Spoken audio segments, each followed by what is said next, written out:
जय जैन बंधुओं, जितने भी जैन समाज के मंदिर हैं पूरे देश भर में, जो सिटीज़ में एग्जिस्ट करते हैं, नए पुराने सब तरीके के, उससे आप अवगत होंगे कि वहाँ पर सब जगह अपनी लोकल कमिटीज़ और ट्रस्ट होते हैं और वो डे टू डे उस जिनालय का मैनेजमेंट करते हैं। पॉइंट यहाँ पर हाईलाइट ये करना है कि आप मान लीजिए उस पर्टिकुलर एरिया मोहल्ला में 5 साल 10 साल से आप निवास कर रहे हैं। आप पर्टिकुलर एक जिनालय में दर्शन करने जाते हैं जो आपके एरिया में आता है।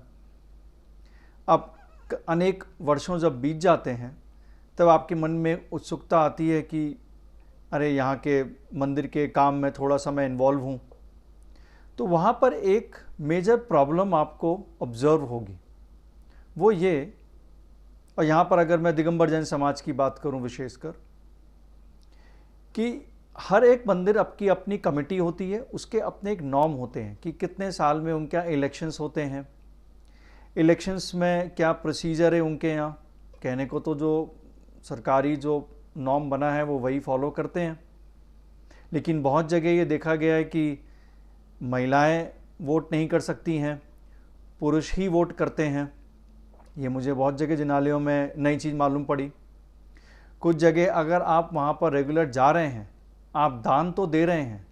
लेकिन आप वहाँ पर उसके परमानेंट मेंबर नहीं हैं वहाँ के ट्रस्ट या कमेटी के। उसके लिए आपको कुछ रिक्वायरमेंट्स हैं वो फर्निश करनी पड़ेंगी। उसमें हो सकता है कि धन की भी धन का एलिमेंट हो, और आप कितने साल से वहाँ पर निवास कर रहे हैं इत्यादि इत्यादि। उसके हिसाब से आपको वहाँ पर उसकी मेंबरशिप दी जाएगी, तब आप वहाँ पर वोटिंग या अन्य आपको राइट्स मिलेंगे। लेकिन इन सब के बीच में एक मेजर प्रॉब्लम जो निकल के आती है इस सिस्टम में, जो एक कमी है,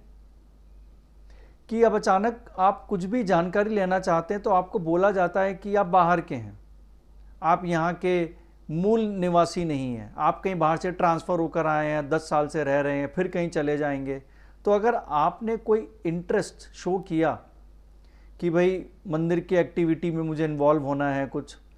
गवर्नमेंटल जो नॉर्म सिस्टम्स हैं उसमें कहीं इन्वॉल्व होना है, कोई अपनी आप राय देना चाहते हैं,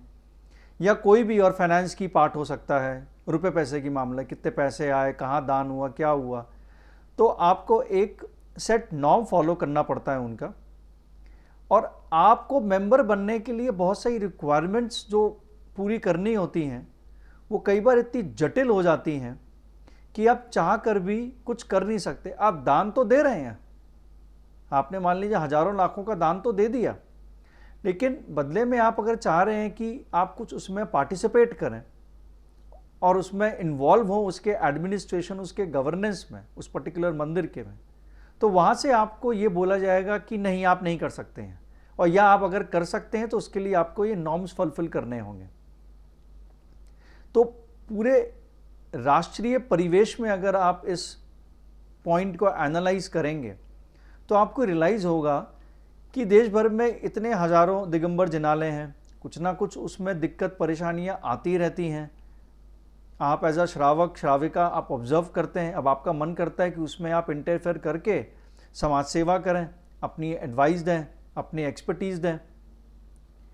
और वहाँ से लेकिन आपको एक स्ट्रॉन्ग नेगेटिव रिएक्शन मिलेगा, ये जो मैंने आपको जो पीछे रीजंस बताए हैं। और उसके कारण जब प्रॉब्लम कोई बहुत बड़ी हो जाती है, फिर यही कमिटी और ट्रस्ट जो लोकल मंदिरों के हैं, ये बाहर समाज के सामने आकर कहते हैं कि हमारे साथ फलाने ने ये गलत किया, लीगल डिपार्टमेंट ने गलत किया, एडमिनिस्ट्रेशन ने गलत किया, आपके क्या नाम है पुलिस ने कुछ गलत किया, या फिर आपके राजनेताओं पॉलिटिकल पार्टीज ने कुछ गलत किया। और समय से पूर्व आप उनके पास जाएंगे तो वो आपको कहीं पर साइडलाइन कर देंगे, आपकी बातें नहीं सुनेंगे,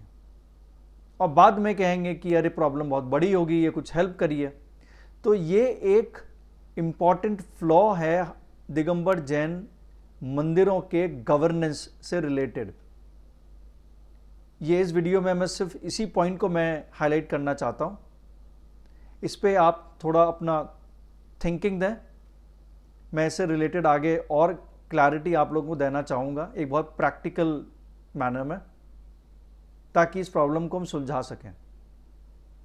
सादर जय जिनेंद्र।